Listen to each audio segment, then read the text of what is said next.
Hi mga ka-relationship, kung nihilak man ka karon tungod kay nasakitan ka, ayaw ka bala ka, moabot ra gyud ang panahon nga dili na ta mohilak kay magsige naman lang tagkatawa kay nabuang naman ta.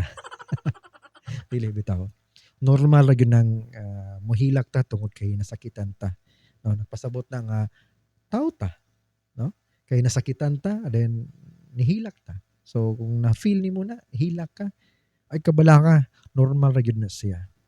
And of course, no, we will not dwell on that, no? Dili pud ta sa hangtod-hangtod na lang magpabilin nga masakitan, nga mahilak.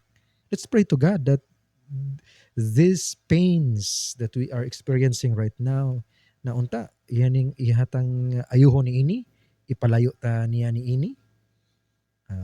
Unta nga kining ato ang mga na-experience karon nga mga kasakitan mamahimong kabahin usab, no? Ato ang share sa iyang kasakit, no? Diha sa nga iyang na-experience didto sa krus sa iyang pagluwas kanato sa ato ang mga sala.